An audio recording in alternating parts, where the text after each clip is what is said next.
Everyone, welcome back to my another blog. তো কেমন আছো তোমরা সবাই? আজকের ব্লগটা দেখে নিশ্চয়ই বুঝতে পারছো আজকের ব্লগটা একটু অন্যরকম হতে চলেছে অন্য ব্লগ থেকে।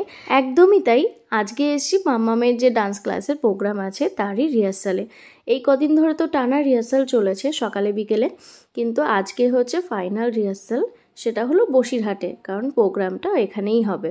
আর মাম্মামের এই ডান্স রিহার্সালে এসে সত্যি আমার ভীষণ ভালো লাগছিল, কারণ আমার ছোটোবেলার কথা খুব মনে পড়ছিল। আমাদের যখন এরম প্রোগ্রাম থাকতো তার আগে এরম প্রচুর রিহার্সাল থাকতো, আর তার জন্য সেই সুদূর কলকাতায় আসতে হতো, তাও ভোরবেলা উঠে, আর বাড়ি যেতাম সেই রাতের বেলা।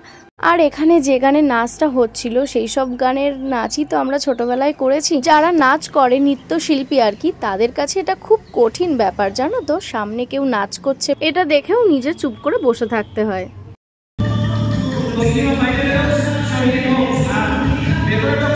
এবার তোমরাই বলো, এই গানটা শুনে কি করে চুপ করে বসে থাকা যায়? একদমই না। আমি তো বসে বসেও হাত পা দুলাতে থাকি, আর ইভেন হবেই, এটা প্রত্যেকটা নৃত্যশিল্পীর এটা হতেই হবে।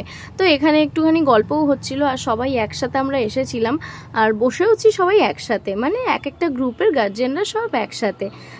আর এখানে বাচ্চাগুলোর কাণ্ড দেখো, বড়দের নাচ দেখে ওদেরও একটু নাচ প্র্যাকটিস করতে ইচ্ছা করছে, আর গানটাও তো তেমন নাচের, সেই কারণে আর আটকে রাখতে পারছে না নিজেদেরও। আর মেয়েদের রিহার্সাল কমপ্লিট, কারণ বেশি টাইম লাগলো না, এটাদের স্টেজ রিহার্সাল ছিল।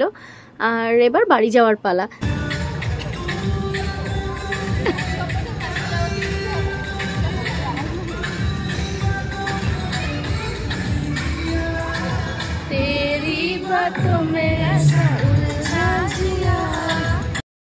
আর বাড়ি যাওয়ার আগে আবারও একজন ঝুলি থেকে বার করলো তেঁতুল, আর এইসব জিনিসকে ইগনোর করার ক্ষমতা কারোরই নেই। তো এখানে লবণ আর তেঁতুল নিয়ে বসে গেছি, আর খাওয়া দাওয়া হয়ে গেলে তারপরে চলে গেলাম স্টেশনে। তো একটু আগেই একটা ট্রেন বেরিয়ে গেল, আর আমরা খানিকক্ষণ বসেছিলাম, তারপরে স্টেশনে একটু চা খেয়ে নিলাম, আর তারপরেই টাইম হয়ে গেছিল বাড়ি আসার।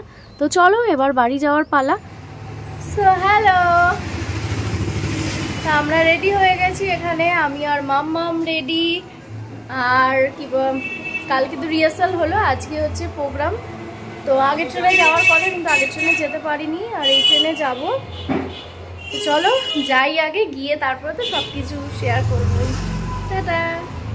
আর আমার যাওয়ার আগে থেকেই টেনশন হচ্ছিল, সামনে জায়গা পাবো তো, যেহেতু আমরা অনেক দূর থেকে যাচ্ছি। আর গিয়ে দেখি পুরোটাই ফাঁকা, আমরা সবার আগে গেছিলাম, আর সবাই সবার মতো সিট নিয়ে নিয়েছে বাচ্চাগুলোকে আগে দিয়ে। আর তারপরে বাচ্চাগুলোকে নিয়ে চলে গেলাম গ্রিন রুমে, ওরা মেকআপ করবে তাই। আর স্যার যেহেতু বললো আপনারা চলে এসেছেন আর সবাই আছে আপনাদের ব্যাচে, তো আগে আগে করে নিন। তো ফার্স্ট ব্যাচ আমাদেরই বসেছিল, তো ওদের মেকআপ হচ্ছিল। আর এখানে দেখো কত সুন্দর লাগছে, দুটো পুতুল মনে হচ্ছে। সব বাচ্চাগুলোকে রেডি করানোর পরে স্যার বলল ওদেরকে সামনে নিয়ে বসাতে, আর বাড়ি থেকে নিয়ে গেছিলাম ওদের জন্য লাঞ্চ। তারপরে ওদেরকে একটুখানি খাইয়ে দিলাম, কিন্তু আমার মেয়ে যথারীতি খেলোই না। আর তারপরে প্রোগ্রাম শুরু হতে হতে একটু লেট হয়ে গেছিল।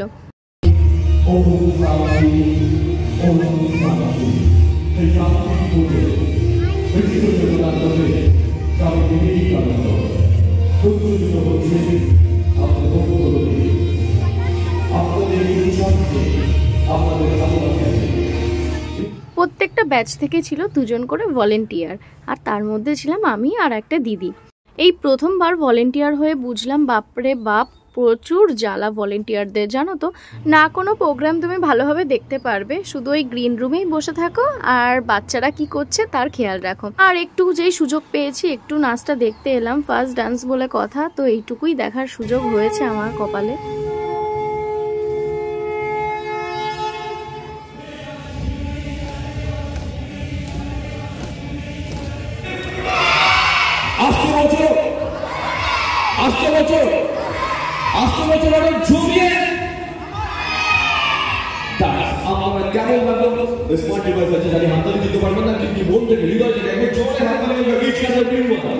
ওই যে বললাম গ্রিন রুমে ছিলাম, তাই কোনো ভিডিওই আর তুলতে পারিনি। আরেকটুর জন্য ট্রেন মিস করতাম এই ভলেন্টিয়ার হতে গিয়ে, জানো তো। তো আজকে ব্লগটা এইটুকুই থাকলো, নেক্সট ব্লগে দেখা হবে খুব শিগগিরই।